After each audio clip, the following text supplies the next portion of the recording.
السلام علیکم ورحمۃ اللہ وبرکاتہ۔ بسم اللہ، الحمد للہ والصلاة والسلام علی رسول اللہ وعلی آلہ وصحبہ ومن والاه۔ محترم ناظرین، حمد و صلوات کے بعد ماہ رمضان کے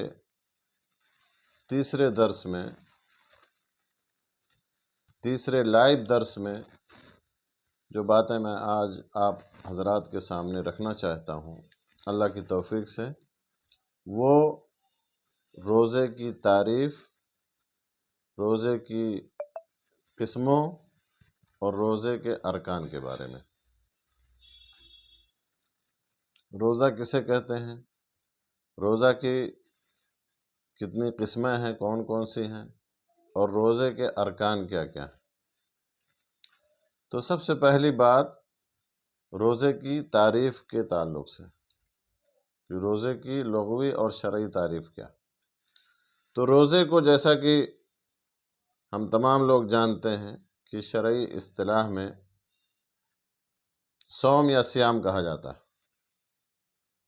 شریعت میں روزے کو صوم یا صیام کہا جاتا ہے، اور صوم کا لغوی معنی ہے، یعنی اگر آپ عربک ڈکشنری میں، عربی لغت میں آپ صوم کا معنی تلاش کریں گے تو آپ کو ملے گا کہ الامساک عن الشیء مطلقاً، کسی بھی چیز سے مطلق طور پر رک جانا۔ جیسا کہ اللہ سبحانہ و تعالیٰ نے مریم علیہ السلام کے بارے میں قرآن پاک میں ذکر کیا ہے کہ انی نذرت للرحمن صوما، ای صمتا عن الکلام، جیسا کہ مفسرین نے لکھا ہے کہ میں نے رحمان کے لیے یعنی اللہ کے لیے صوم کی نظر مانی۔ تو یہاں صوم سے مراد لغوی صوم ہے، شرعی اصطلاح میں جو صوم مراد ہے وہ نہیں۔ میں نے رحمان یعنی اللہ کے لیے نظر مانی ہے صوم کی، یعنی بات چیز سے رک جانے کی۔ لن اکلم اليوم انسیہ، کسی سے میں آج بات نہیں کروں گی۔ تو صوم کے معنی ہوتا ہے کسی بھی چیز سے مطلق طور پر رک جانا۔ اسی لیے عرب ایسے گھوڑے کو جس کا کھانا پینا بند کر کے اس کو پھرتیلا بنانا چاہتے تھے تو اس کو کہتے تھے صوم یا فرس صائم، یعنی ایسا گھوڑا جس سے کھانا اور پینا روک دیا گیا تاکہ وہ پھرتیلا بن جائے، تھوڑا اس کے اندر چستی اور پھرتی آ جائے۔ تو صوم کا لغوی معنی ہے الامساک عن الشیء مطلقاً، کسی بھی چیز سے مطلق طور پر رک جانا۔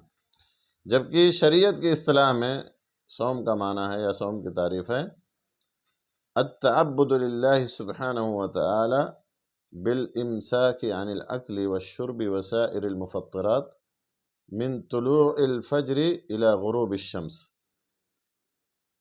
اللہ سبحانہ وتعالی کی عبادت کی نیت سے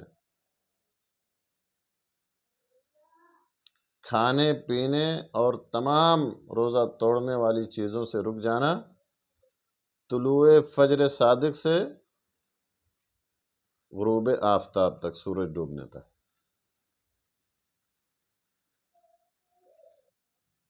تو تین چیزیں اس تعریف کے اندر بہت اہم ہیں۔ سب سے پہلی چیز تو یہ ہے کہ اللہ کی عبادت کی نیت سے رکنا ہے۔ اگر کوئی آدمی ایسے ہی کھانے پینے سے رک جاتا ہے اور اس کی نیت یا اس کے دل میں ارادہ اللہ کی عبادت کا نہیں ہے تو اس کو لغوی صوم تو کہا جائے گا لیکن شرعی اعتبار سے وہ صوم نہیں کہلائے گا۔ شرعی اعتبار سے صوم اسی وقت کہلائے گا جب وہ اللہ کی عبادت کی نیت سے رکے، کھانے سے، پینے سے اور تمام روزہ توڑنے والی چیزوں سے۔ تو اللہ کی نیت، اللہ کی عبادت کی نیت سے رکنا۔ دوسری چیز یہ ہے کہ کھانے پینے اور روزہ توڑنے والی چیزوں سے رکنا۔ کھانے پینے، جمع، ہم بستری اور دیگر روزہ توڑنے والی چیزوں سے رکنا۔ تو یہ دوسری چیز ہے کہ کن چیزوں سے رکنا ہے۔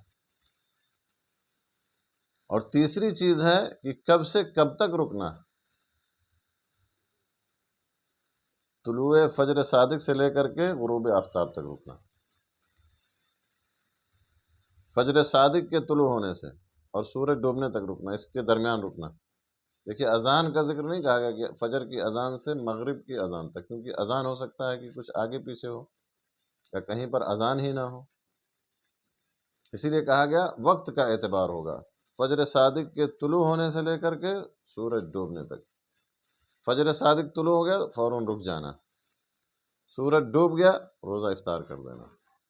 اذان وقت پر ہو تو اچھی بات ہے، اگر نہ ہو تو پھر وقت کا اعتبار ہوگا اذان کریں، اسی لیے وقت کا ذکر کیا گیا۔ تو یہ تین چیزیں اس تعریف کے اندر بے حد اہم ہیں۔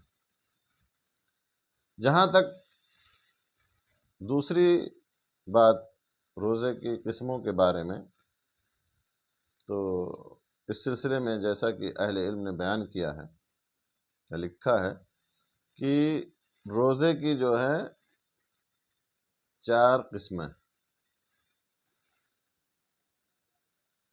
سب سے پہلی قسم ہے واجبی روزے، جیسے کہ رمضان کا روزہ ہے، نذر کا روزہ ہے، کفارات کے روزے ہیں، قضا کے روزے، یہ واجبی روزے ہیں یعنی فرض ہیں۔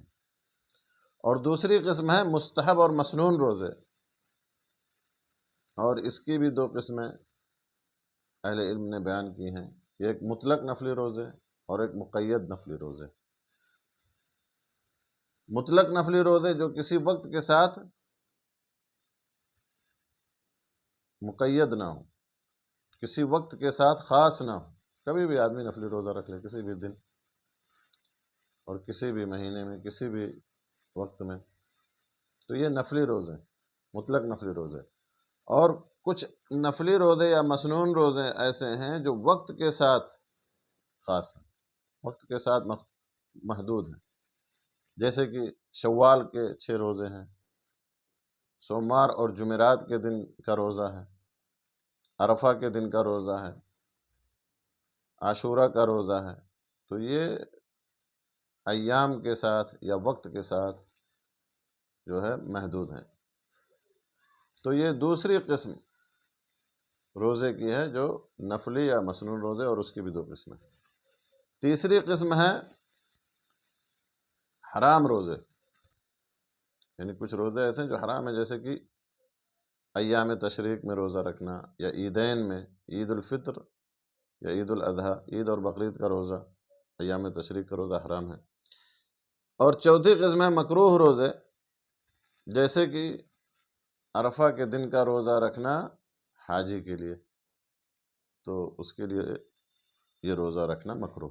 تو یہ روزے کی 4 قسمیں ہیں۔ جہاں تک روزے کے ارکان کی بات ہے، تو جیسا کہ اہل علم نے بیان کیا ہے کہ روزے کے 2 ارکان ہیں۔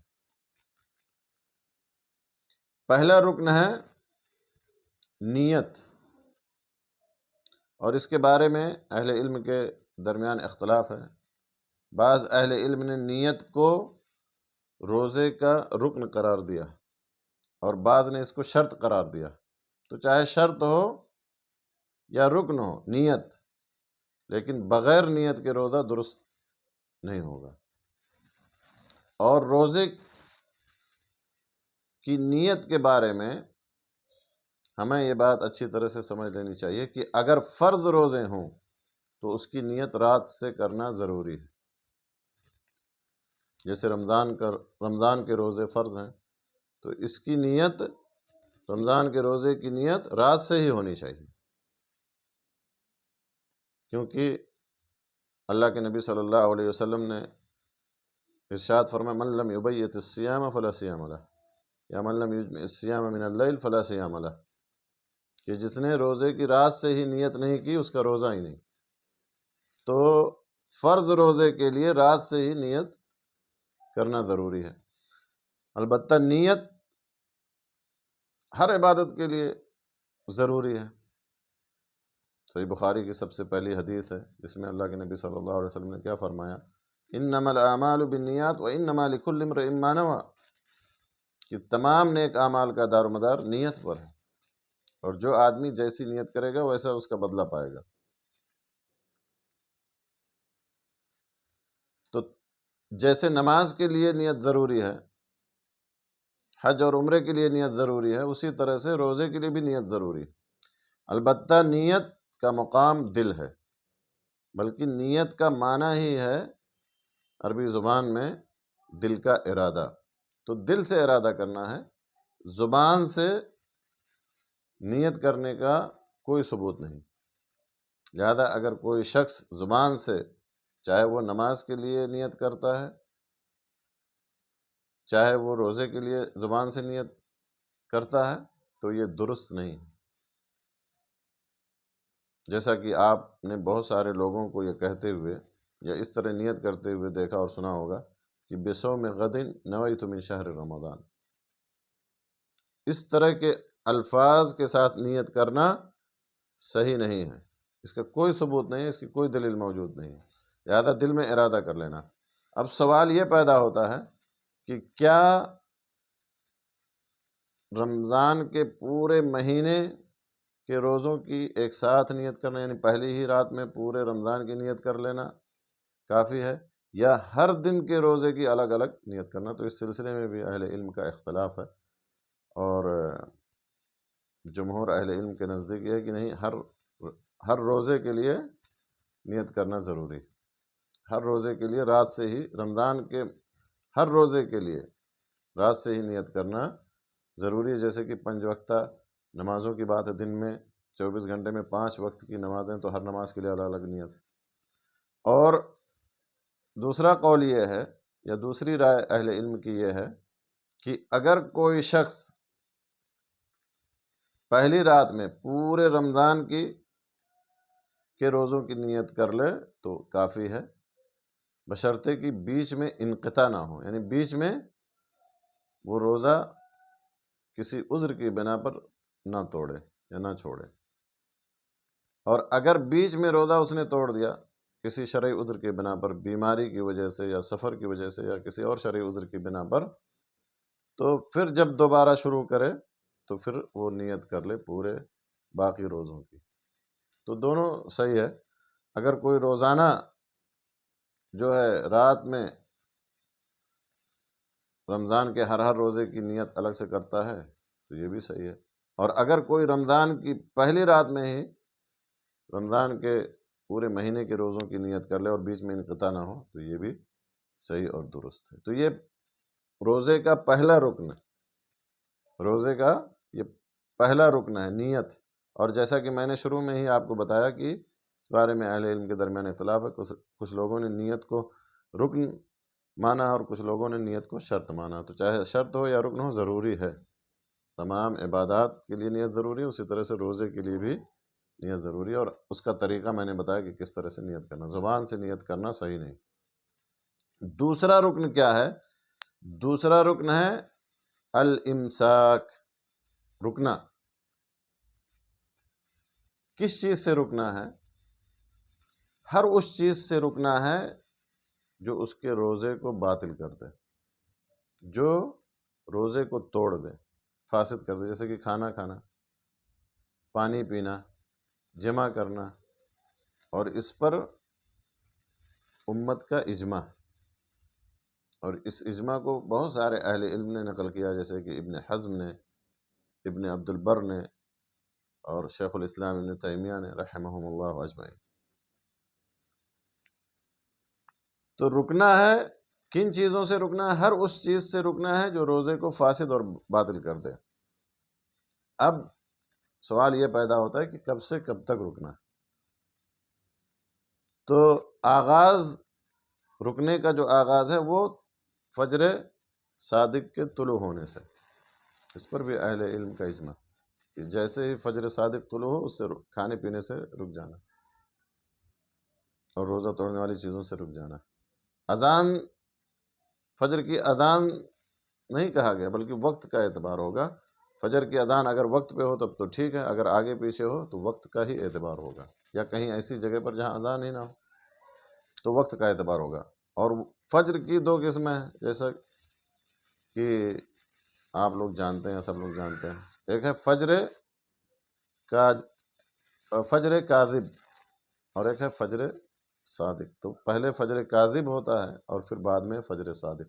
تو فجر صادق سے رکنا، اس کو فجر ثانی بھی، دوسرا فجر بھی کہا جاتا ہے۔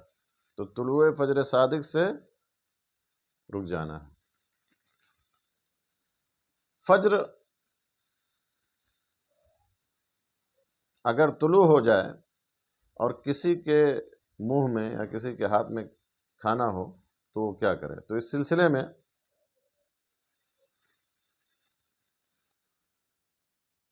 اکثر ائمہ کا یہی قول ہے کہ وہ اگر ہاتھ میں کھانا لیے ہے یا منہ میں کھانا ہے تو اسے پھینک دے اور کھانے پینے سے بالکل رک جائے۔ اگر اس کے بعد یعنی فجر کے طلوع ہونے کے بعد، فجر صادق کے طلوع ہونے کے بعد اگر وہ کھاتا یا پیتا ہے تو اس کا روزہ باطل ہو جائے گا۔ اور کب تک رکنا ہے؟ لیکن بعض احادیث کے اندر، بعض روایات کے اندر یہ ہے کہ اگر اس کے ہاتھ میں کھانا یا منہ میں لقمہ ہے تو وہ اسے پورا کر لے، پھر الگ سے کوئی لقمہ نہ اٹھائے یا کھانے یا پینے کی کوئی چیز نہ منہ کے اندر ڈالے۔ اور کب تک رکنا ہے؟ غروب شمس تک رکنا ہے، سورج ڈوبنے تک۔ اس پر بھی اجماع اہل علم کا۔ یہاں پر بھی جو ہے مغرب کی اذان کا ذکر نہیں کیا گیا، بلکہ غروب شمس کا ذکر کیا گیا، سورج ڈوبنے کا ذکر کیا گیا، کیونکہ سورج ڈوب گیا تو روزہ افطار کر لینا ہے، چاہے اذان ہو یا نہ ہو سکتا ہے وقت پر اذان ہو تو اچھی بات ہے، اور اگر اذان تاخیر سے کوئی مؤذن دیتا ہے تو وقت کا اعتبار ہوگا۔ اسی طرح سے ایک مسئلہ اور بھی ہے کہ کوئی شخص اپنے ملک میں یا اپنے شہر میں روزہ افطار کر لے اور پھر وہ فلائٹ کے اندر بیٹھے، اور جب فلائٹ اوپر اڑ جائے اس کو لے کر کے تو وہ سورج کو دیکھے کہ وہ سورج نہیں ڈوبا، تو ایسی حالت میں کیا کرے؟ تو ایسی حالت میں اس کو رکنا لازم نہیں ہے اور اس کا روزہ صحیح ہے، جو اس نے روزہ رکھا ہے اس کا روزہ وہ صحیح اور درست ہے، جیسا کہ اہل علم نے بیان کیا ہے۔ کچھ جگہیں ایسی ہیں یا کچھ ممالک ایسے ہیں دنیا میں جہاں پر دن جو ہے لمبا ہوتا ہے اور رات چھوٹی ہوتی ہے، تو وہاں پر فجر صادق سے لے کر کے اور سورج ڈوبنے تک ہی رکنا ہے، چاہے جتنا لمبا دن ہو۔ لیکن کچھ ممالک ایسے ہیں یا دنیا میں کچھ ایسی جگہیں ہیں یا کچھ ممالک ایسے ہیں جہاں ہفتے تک دن ہی رہتا ہے، مہینے تک، کئی مہینے تک دن رہتا ہے۔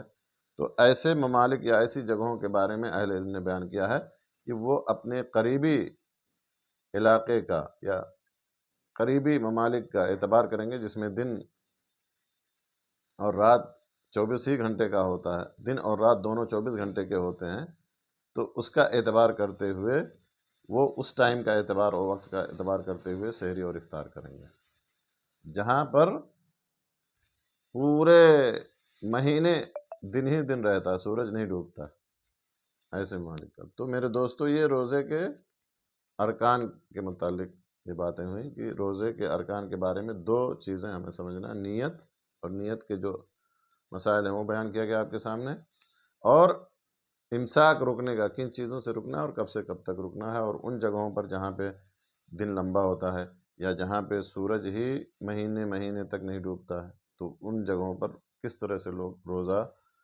افطار کریں گے، سحری کس طرح سے کریں گے اور کب سے کب تک رکیں گے، ان تمام باتوں کو آپ کے سامنے بیان کیا گیا۔ اللہ سبحانہ و تعالیٰ سے دعا ہے کہ اللہ تعالیٰ ہمیں ان باتوں کو سننے، سمجھنے اور جاننے کے بعد اللہ تعالیٰ ہمیں ان پر عمل کرنے کی توفیق عطا فرمائے۔ آمین۔ وآخر دعوانا الحمد للہ رب العالمین، وصلی اللہ علی نبینا محمد وعلی آلہ وصحبہ اجمعین۔